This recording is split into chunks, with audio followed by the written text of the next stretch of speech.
Hello students, welcome to RNS classes. आज हम class 12th determinant chapter में inverse of matrix निकालना सीखेंगे।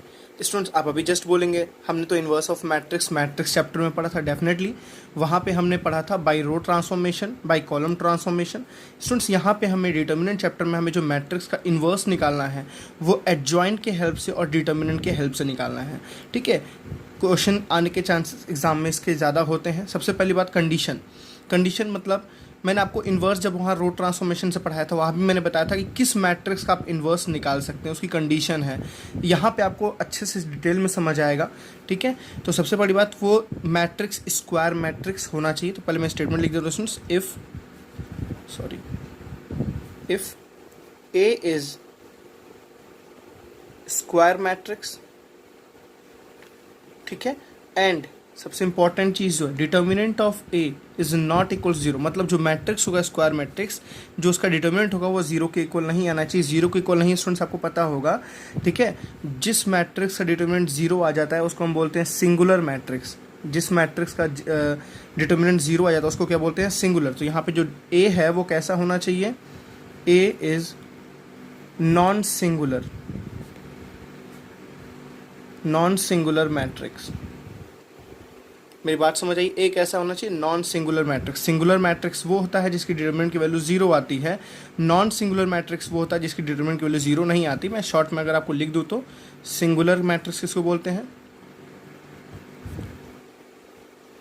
सिंगुलर मैट्रिक्स को बोलते हैं जिसकी डिटरमिनेंट की वैल्यू क्या आती है? जीरो आती है। और नॉन सिंगुलर जस्ट उसका अपोजिट,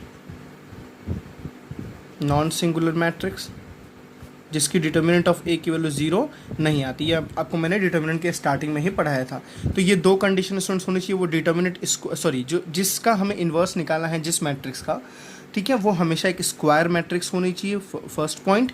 ठीक है, और उस मैट्रिक्स का जो डिटर्मिनेंट वैल्यू हो वो जीरो नहीं आना चाहिए। अभी इस पोजीशन तक स्टूडेंट्स आप इन डिटर्मिनेंट वैल्यू कैसे निकालते हैं ये सारी बातें आप सीख चुके हैं। ठीक, उन्हीं का इन्वर्टिबल, उन्हीं का इन्वर्स पॉसिबल है। तो if A is a square matrix and determinant of A is not equals to zero, then matrix A is invertible. ठीक है, एंड इन्वर्टिबल हो सकता है। उसके इन्वर्स का फॉर्मूला क्या है? A inverse. अभी मैं आपको प्रूफ भी कराऊंगा। ए इन्वर्स क्वेश्चंस क्या बोलते हैं? एडजॉइंट। आपने जानते हो एडजॉइंट क्या होता है, ठीक है ना? Adjoint of A upon determinant of A. यहाँ पे एक कंडीशन यही है स्टूडेंट्स, क्यों मैंने बोला यहाँ पे डिटर्मिनेंट की वैल्यू जीरो नहीं होनी चाहिए। देखिए ध्यान से, अगर इसकी वैल्यू जीरो हो जाएगी तो आपको पता है फ्रैक्शन की अगर डिनोमिनेटर की वैल्यू जीरो हो जाती है तो फ्रैक्शन क्या होता है? नॉट डिफाइंड होता है। इसीलिए हमने बोला क्या, डिटर्मिनेंट ऑफ ए की वैल्यू जो है वो is not equals to zero. मेरी बात समझ आई ना? एक बात स्टूडेंट, बच्चों को बहुत ज़्यादा यहाँ पे कन्फ्यूजन होता है कि ए इन्वर्स को आप वन अपॉन ए नहीं बोल सकते। ये बात आप प्लीज़ ध्यान रखिएगा। ए इन्वर्स का मतलब वन अपॉन ए नहीं होता है कभी भी। ठीक है ना? इन्वर्स का मतलब ही कुछ और है। इन्वर्स में आप ऐसे समझ सकते हो कि अगर किसी इन्वर्स को उसी से मल्टीप्लाई करें, किसी इन्वर्स को अगर उससे मल्टीप्लाई तो इसका रिजल्टेंट कितना आएगा? वन आएगा। ठीक है ना? किसी इन्वर्स को अगर उसी मैट्रिक्स से, मतलब एक मैट्रिक्स है उसके इन्वर्स अगर उसको मल्टीप्लाई करते हो तो उसका रिजल्ट जो कितना आएगा? वो वन आएगा। ठीक है ना? चलिए हम इसको प्रूव करके दिखाते हैं। सबसे पहली बात चलिए पहले इसको प्रूफ करते हैं स्टूडेंट्स, इस फॉर्मूले को प्रूफ करते हैं। तो एक आप आइडेंटिटी पहले से जानते हैं जो आप पढ़ते हुए आ रहे हो। We know that. कौन सी आइडेंटिटी है? आपको पिछले लेक्चर में हमने प्रॉपर्टीज़ में पढ़ा था। प्लीज़ जो डिटर्मिनेंट की एडजॉइंट की प्रॉपर्टीज़ नहीं देखा है, मैट्रिक्स के एडजॉइंट की प्रॉपर्टी, वो प्रीवियस लेक्चर को देख ले। वो काफ़ी इंपॉर्टेंट लेक्चर था, मैंने उसमें सारी प्रॉपर्टीज़ को प्रूफ भी कराया है इसीलिए। ठीक है, आप जानते हो students, A into adjoint of A is equals to क्या होता था? याद करो, determinant of A into I. याद आ रहा ना? ए इंटू एडजॉइंट ए, या बोलो चाहे एडजॉइंट ए इंटू ए बोलो, दोनों की वैल्यू किसके बराबर होती है? डिटर्मिनेंट ए के बराबर होती थी। स्टूडेंट देखिए, ये कैसी वैल्यू है? Constant value. ये एक मैट्रिक्स है, ये एक मैट्रिक्स है। मेरी बात समझिएगा, ये एक मैट्रिक्स है, ये भी एक मैट्रिक्स है, बट ये क्या है? बिकॉज डिटर्मिनेंट एक वैल्यू होता है, ये कांस्टेंट वैल्यू है। तो हम बोलेंगे dividing both side by determinant A. हम डिटर्मिनेंट ए से दोनों साइड डिवाइड करेंगे बच्चों। देखो, तो यहाँ पे ए रहेगा, एडजॉइंट ऑफ ए रहेगा। ठीक है, और उसको मैंने डिवाइड किससे कर दिया? अब चाहे यहाँ लिख देता हूँ मैं, कांस्टेंट फंक्शन है तो नीचे लिख देता हूँ डिटर्मिनेंट ए से डिवाइड कर दिया। और इधर देखिए क्या है, डिटर्मिनेंट ए अपॉन डिटर्मिनेंट ए, बगल में क्या बचा आई, देखिए हाँ हो गया 1, कांस्टेंट अपॉन कांस्टेंट कितना हो जाएगा, सेम कांस्टेंट 1 हो जाएगा। ठीक है, तो क्या बचा students, A into adjoint A upon determinant A is equals to क्या हो गया, आई बच गया। कोई डाउट नहीं होगा। अब देखिए स्टूडेंट्स, अगर मैं प्री मल्टीप्लिकेशन कर दूं ए इन्वर्स से, मुझे क्योंकि यहाँ से ए हटाना है तो ए हटाने के लिए इसको इन्वर्स से मल्टीप्लाई करना पड़ेगा। अभी आपको जस्ट मैंने जो समझाया, अगर किसी ए इन्वर्स को ए से मल्टीप्लाई करो तो उसका रिजल्ट कितना आएगा, 1 आएगा, आई आएगा, मतलब आप ऐसे बोल सकते हो आई आएगा, सॉरी, या आप उसका अपोजिट बोल सकते हो, ए इंटू ए इन्वर्स बोलो, चाहे ए इन्वर्स इंटू ए बोलो, सब दोनों का रिजल्टेंट कितना है, आई आता है, आइडेंटिटी मैट्रिक्स आती है। ठीक है ना।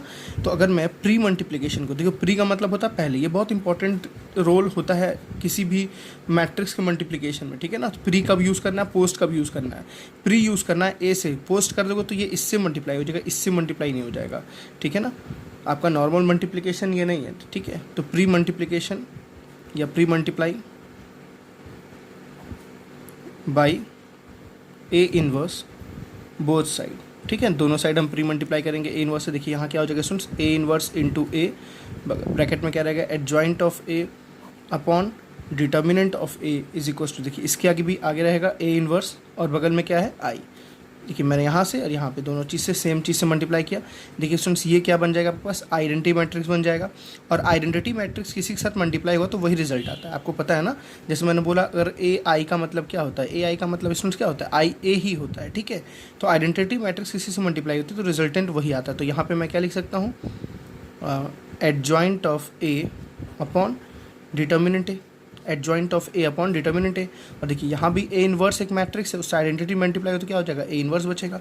देखिए हमने यहाँ प्रूफ कर दिया ना, क्या प्रूफ कर दिया स्टूडेंट्स, ए इनवर्स की वैल्यू कितनी है, adjoint of A upon determinant of A. तो ये आपका क्या था, इनवर्स का प्रूफ था।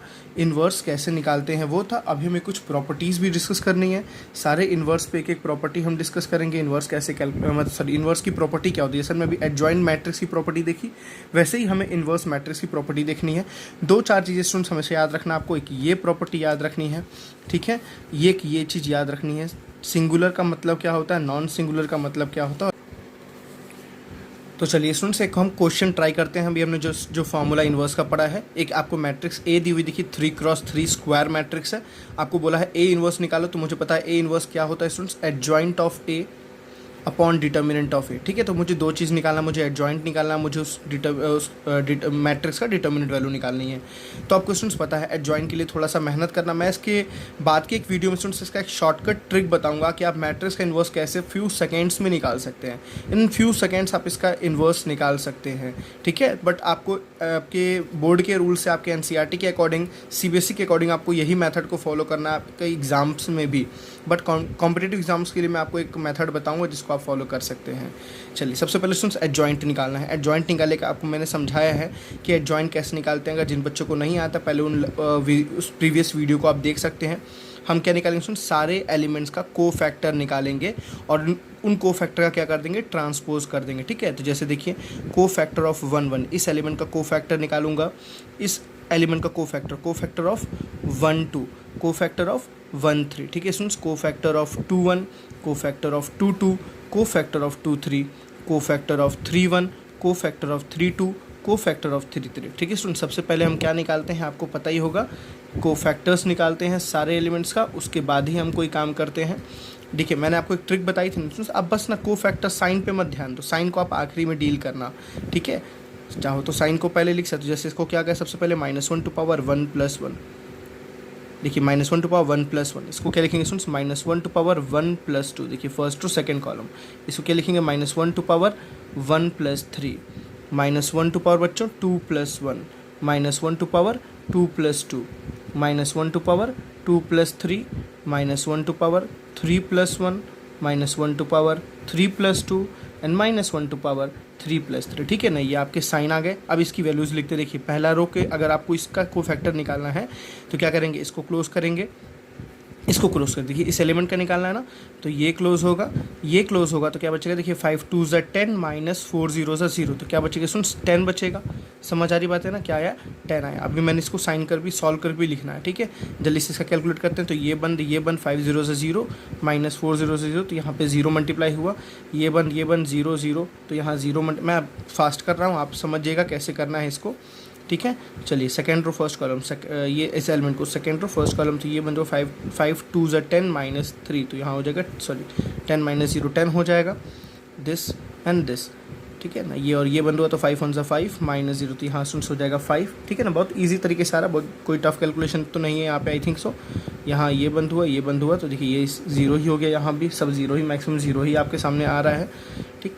ये बंद हुआ, ये बंद हुआ, तो 4 2 ज़ा 8 माइनस 3 2 ज़ा 6, 4 2 ज़ा 8 माइनस 6 बच्चों कितना होता है, 2, ठीक है। अब इसके लिए तो ये बंद और ये बंद, 4 1 ज़ा 4 माइनस 3 0 ज़ा 0, तो 4 हो जाएगा, लास्ट 2 1 ज़ा 2 माइनस 0, तो हो जाएगा 2। अब देखिए सुन, साइन पे बहुत ज़्यादा ध्यान देना है आपको। जैसे देखिए इसका आपको, देखिए मैं मतलब साइन लिखने की बार बार ज़रूरी नहीं है, आप डायरेक्टली कैलकुलेशंस कर सकते हैं। आप सॉल्व करके ये वैल्यू निकालिए, ये वैल्यू निकालिए, ठीक है ना। ये वैल्यू निकालने के बाद आपको क्या करना है, देखिए मैं बताता हूँ। आप देखिए 1 + 1 कितना होता है, 2 होता है ना, 2 इवन है ना, तो कोई चेंजेस नहीं है, 10 ही रहेगा। देखिए -1 टू पावर 1 + 1 क्या होता है, प्लस होता है ना, तो ये +10 ही तो रहेगा, कोई चेंजेस नहीं होगा। जैसे इसको देखिए, ये इवन माइनस आ रहा है ना, 2 + 1 क्या होता है 3, 3 क्या होता है ऑड, ऑड आता तो ये माइनस आ रहा है, लेकिन 0 तो कोई ऐसा नहीं, 0 ही रहेगा। ये भी तो 0 ही रहेगा, ये भी 0 रहेगा। इसको देखिए सुन, जैसे 2 + 2 4 इवन आ, तो इसका साइन क्या होगा, ये पूरा प्लस होगा, तो यहाँ प्लस है, मतलब यहाँ पहले से प्लस है, तो प्लस प्लस क्या हो गया, +5 हो गया।